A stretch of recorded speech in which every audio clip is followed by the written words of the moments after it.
Hello and welcome back on my YouTube channel. আজকে আমরা class 6 এর বাংলার কবি শঙ্খ ঘোষ রচিত না পাহারার পরীক্ষা গদ্যটি থেকে সমস্ত প্রশ্ন উত্তরগুলি আলোচনা করব, যেটি তোমাদের আসন্ন পরীক্ষার জন্য অত্যন্ত গুরুত্বপূর্ণ। তো চলো ভিডিওটা শুরু করা যাক। এই চ্যাপ্টার থেকে প্রথম কোশ্চেনটি হচ্ছে, স্কুলের সবচেয়ে ডানপিটে ছাত্রটি কে? স্কুলের সব থেকে ডানপিটে ছাত্রটি হলো হৃদয়। না পাহারার পরীক্ষা গল্পটি কার লেখা? এই গল্পটি শঙ্খ ঘোষের লেখা। কিন্তু কেউ যদি নকল করে সত্যি সত্যি উদ্ধৃতাংশটিতে বক্তা বিহল নামের একটি ছাত্র। লেখকের শেষ পরীক্ষার সিট কোথায় পড়েছিল? লেখকের শেষ পরীক্ষার সিট পড়েছিল পাশের নোটর শহরের একটি বিদ্যালয়ে। স্কুলের সবচেয়ে ডানপিটে যে ছেলেটি, তার নাম কি ধরে নেওয়া হয়েছে? ছেলেটির নাম ধরে নেওয়া হয়েছে হৃদয়। ও নিয়ে আর ভাবছিলাম না আমরা, কি নিয়ে লেখক এবং তার সঙ্গীরা ভাবছিলেন না। পরীক্ষার ঘরে ইনভিজিলেটর না থাকা সুযোগ নিয়ে নিরিবিলিতে বসে আপন মনে কেউ নকল করবে কিনা তা নিয়ে কথক এবং সঙ্গীরা আর ভাবছিলেন না। হৃদয়ও জমা দিল তার ফাঁকা খাতা। হৃদয়ের খাতা ফাঁকা কেন?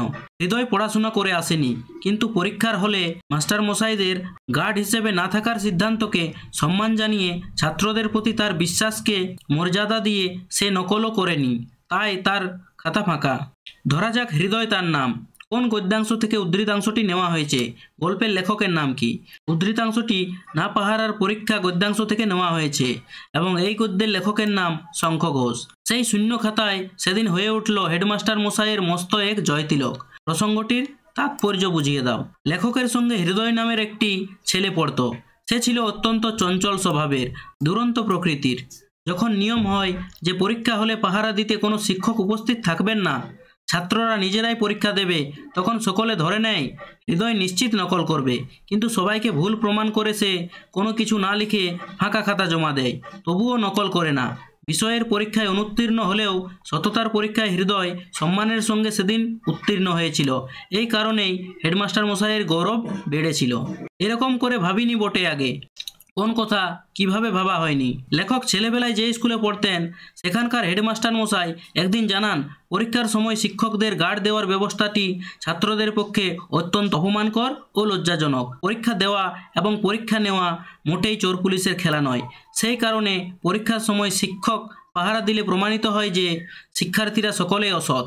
প্রধান শিক্ষকের এই কথাগুলি যুক্তিপূর্ণ এবং তারা কেউই ভেবে দেখেননি বলে লেখক মন্তব্য করেছেন। তবে কি এটা চোর পুলিশের খেলা? কে কি প্রসঙ্গে কথা বলেছেন? না পাহারার পরীক্ষা গদ্যাংশের লেখক শঙ্খ ঘোষের স্কুলের হেডমাস্টার মশাই একদিন তাদের শ্রেণীতে এসে এই কথা বলেছিলেন। ওই দিন লেখকের শ্রেণীতে এসে পরীক্ষার সময় ছাত্রদের পাহারা দেবার যে ব্যবস্থা চালু আছে তা নিয়ে এসে আলোচনা করেন। এই বিষয়ে বলতে গিয়ে তিনি এই কথাই বলতে চেয়েছিলেন, ছাত্ররা নকল করছে, অর্থাৎ অসৎ পথ অবলম্বন করছে।